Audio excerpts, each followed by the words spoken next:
anyway, Hugh Hewitt said it, and I want to kind of echo it, and I think you will too. It's hard to surprise us. It's hard to shock us, and maybe you're not. I don't know. And I'm really not, because there is no bottom to how low these people will go. And I'm kind of involved in this thing about, is it time to start saying these are bad people, which I don't want to do. Good people and folks can be just misguided. But what are we to conclude, Mike, when the leaders of our nation betray Israel in an international betrayal that's bad enough, but it makes the world more dangerous? It's just unfathomable. Help me. Well, first of all, when Lindsey Graham is good, he's really good. You got that right. I want to play the entire exchange that you played with Lloyd Austin on my show as well, so people can hear what a complete nincompoop Lloyd Austin is. Yeah. But he's between a rock and a hard place. I guarantee you, even Lloyd Austin probably wants to say, you know what, Senator Graham, you are completely right. We should be giving Israel what it needs to win this war, because you can't, on the one hand, condemn Hamas as a brutal terrorist organization that must be defeated, and then say, well, now we're going to withhold ammunition from the mission in Rafah. Look, when Democrats say what they believe them. Bernie Sanders told an interviewer yesterday, when asked, could Biden lose the election over the war in Gaza, Bernie Sanders said, I worry about that. It was Bernie Sanders who blocked in the Senate the effort to provide Israel what they say they need to defeat the terrorists in Rafah. Yeah. Bernie Sanders, in the same interview where he proudly proclaimed we're saving Palestinian people, said he worries about this war. This is all it's about. You said it earlier. It's only about appeasing the Bernie Sanders and the Rashida Tlaibs and the Ilhan Omars, and more importantly, the thousands and thousands of young people protesting Israel's efforts to win the war. Do you see the report in Axios? Now high schoolers are all on the act. Of course they are, because all of these young people, these stupid, mush-brained young people are, and I keep drawing these comparisons to the hippies of the 60s. And obviously, nobody should be pro-communist in the 60s, and nobody should spit on soldiers. But I think the majority of anti-Vietnam feeling was, hey, I don't want to go die in a war halfway around the world, and I just don't know how worked up I am about stopping communism in Southeast Asia. They knew what was going on, and they made a judgment you could even agree or disagree with. Today's protester, they don't know what's going on. They don't understand history. They don't even know what a Palestinian is. They think there was a country called Palestine. There never was. Yep. And they're getting all their news off of TikTok. They don't have a brain in their heads, and that's why we have the dumbest, stupidest, most malleable, and gullible generation of young people in the history of the country. Versha Sharma, the editor-in-chief of Teen Vogue, where a lot of these kids are getting their information, tells Axios, this generation is really defined by a lot of these global protest movements because, as Axios points out, youth activism, as they call it, played a role in shaping the 2020 racial justice movement, as well as #NeverAgain after the Parkland, Florida school shooting. High schoolers have held sit-downs and walkouts now in areas including, and see if there's any conservative cities on this list. Yeah, go. Chicago, nope. Salem, Oregon, nope. Austin, Texas, and all through Washington State. 14, 15, 16-year-old kids are walking out of school. And here's the problem. None of the principals or administrators will have the guts to suspend or expel these kids. Absolutely. They're going to say, "Oh, it's youth activism. This is really it's their First Amendment." Yes. They're just truth to power and all this crap. Do we count? And it's total boomer old guy shaking our fist at the cloud. I know at this point, but I really do mean it. Are these folks going to get a clue in the next 30 years? You're about to come to town as your wonderful son. Yep. Gets a degree from UTA, and that's so great. Master's degree. And so proud of him. And listen, you and I hope, have 20, 30 years left on the planet. He's got 40 or 50.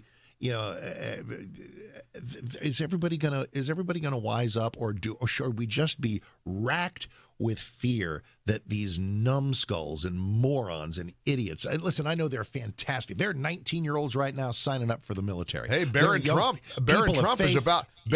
about to make his political debut. Yep. He's been chosen to serve as a Florida delegate to the Republican convention. There's hope in there somewhere. There are rays of hope, but I don't even want to say the majority. But there are so many people from 16 through their mid-20s who are dumb as a mud fence. It's never been this bad, and these people are going to vote, and at some point they're going to be running the country? Well, it's always been this bad. It's just that these young people have never been emboldened by administrators and college presidents. These kids have always been this way. Kids are kids. They're going to follow the pack. They're going to do what they want to do. But there's in 2024 there's zero accountability from the adults in the room. There's always going to be youth stupidity, but the guardrails have. The principals, the teachers, the members of Congress. They're letting them do what they want to do because there's zero accountability. Meanwhile, there's Newt Gingrich wrote an op-ed over at Fox News that I want to cite. And before I get to that in a little moment, let me just quickly say something about travel. A lot of our listeners travel a lot. Hey, here comes summer vacation. I want to share something about my upcoming trip today to DFW. After I get off the air today, I'm headed to Dallas. I'm so proud of Trevor. Even though he's in Minnesota, he got his master's degree through a program largely online from UT Arlington. And so he's going to graduate. He's going to walk across the stage. There ain't going to be any protests disrupting this graduation tomorrow. There will not. And Dad will be there front and center. Joey Hudson's going to guest host for me because the ceremony is during the day. So it's in the morning. It's the funniest thing. When you live in certain parts of the country, you use certain airlines. Let me vent for 30 seconds. I'm not mentioning, Mark, let me stipulate, I'm not mentioning any brands. Because I know it's narrowed down to two. No, but I'm not going to say it. But there's really three choices in America. We all know that. United, American, and Delta Airlines. Those are the big boys. Southwest, if you're in a market that's served by Southwest, but nationally, it's really those are the three biggies, right? Now, I'm not mentioning any names, but living in Florida, let's just say I use brand A lot. Yes. Today, I'm going to use brand B because I want to get a nonstop from Tampa into Dallas. Yeah. So I'm looking at the reservation last night, and I realized, doggone it, my return flight Saturday is late in the day, too late. I got stuff to do in Tampa, right. So I'm gonna try to change the return flight to a little earlier flight. Yep. Mark, with brand B, that's like trying to arrange for a kidney transplant. I'm telling you what, right now, and I first of all, they wouldn't let me do it online, which is crazy. I have the app and everything, so I had to call.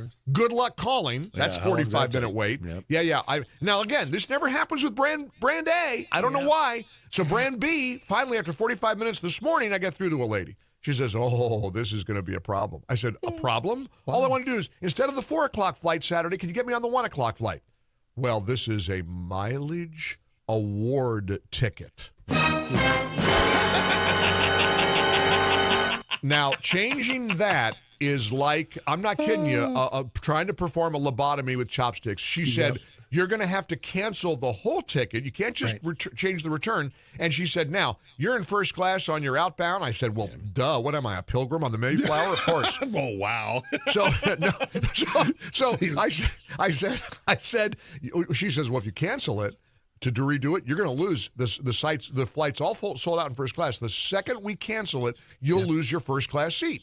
I said, well, so how about this? Can I buy the ticket on the 1 o'clock first class back from Dallas to Tampa? She goes, that's $660. I said, tell you what, I'll buy that. Just, nope, can't do it. Can't do it because then you'll have a double booking. Oh, which makes you a terrorist. Exactly. Right. A double booking. That's right. So I said, well, what would you have me do? Why don't you tell me what to do, brand B? And she said to me, you'll have to wait till you get to Dallas tonight at 7 or 8, and then you got to call us, and then maybe you'll have the seat left. Now, by the way, there's only two seats left in first class, so by tonight it'll be gone, and I'm done. Now, you know what she had the audacity to say to me after all this? And I'm obviously frustrated. I was very nice to her. I was polite, but this is traveling today in the United States, and she said to me, by the way, Mr. Gallagher, as we conclude this call, we have an offer for the Citibank credit card that we'd like to give you 50,000 points. I said, ma'am, I know you're going to take this personally, and I don't mean it to. Yeah. I said, I wouldn't associate with your airline with a credit card if you held a gun to my head and she was, I'm so sorry you feel the way. I said, listen, please forgive me. I don't mean to take it out on you. Yeah. But honestly, isn't it wild? And she did acknowledge in the call, yeah, different airlines sure do things differently. I'm like, one's efficient and one ain't. Yep. It's crazy. Do you think it's because of my level of status with brand A? I don't think so. I mean, it may be. And since this is our get together for the week, and the next time we chat will be Monday. I know the world will be spinning into oblivion on Monday too. Yes. But I watched something happen on our flight back from Albuquerque that I wanted to run by you that involves the privileged, rarefied air status that you enjoy. I want to see if it's happened to you before. Oh, wow. Yeah, okay. Of course there, because it never. But my status on brand B isn't that bad. I'm gold. Yeah. What are you on? What are you? The platinum grand poobah on the other one? What are you? I am zirconium. I am titanium. I'm titanium. Oh, Lord. No, I'm platinum. I don't know. I don't get it. I don't understand it. And I kept apologizing to her because I said, look, I'm frustrated, man, but I know it's not your fault. You don't make the rules. No. But why is one airline so different from another? How hard can it be? My gosh. And it's like they do. They punish you. Oh, you're stupid enough. You're low rent enough to use a mileage award? Well, we're going to put you through hell. Unbelievable. Well, that was a great, well, anyway, great 30-second story, Morty. Like I said, yeah, country's on fire and Mike ain't in first class. But I mean, really, show today. What am I? Am I supposed to be on the Mayflower in the cargo hold? For crying out loud. I mean, some fat person with their elbow in my ribs the whole flight? Good gosh. All right. Happy with Thursday. I'm good. Thursday. I'll see you Monday, and thank you for indulging me. And thank you, incidentally. I sent you a note. You've been so great about our clearance in South Carolina this week, and I want to end with this. I decided to share publicly what I said to you in private. May every person have the blessing of a friendship of somebody like you. You've been so, I know the South Carolina clearance on this big station where I started 35 years ago that's a big thing for us, but I'm sure most people don't really care. But you've been so into it and so excited for me. Your enthusiasm is such a joyful spirit for me. And I am so blessed for you and Lisa and Ethan in my life. Thanks for letting me have some fun with this week, and it's been and our I hope pleasure. Everybody has a friend like you, because you are pretty incredible. Let me share back what I told Mike. I said it's simple, because we love you, and we love what we do, and it's emblematic of the relationship that you have with listeners there, listeners here, listeners everywhere. What you and I do is a blessing. You are a blessing in our lives. So how do we not love it? So. You're the best. Safe travels, and I can't wait to hear graduation stories. Love you right back. Got it. Have a fantastic weekend. That is Mike Gallagher, and his show today, filled with action, is going to be at 10 as soon as we're done on 660 AM The Answer.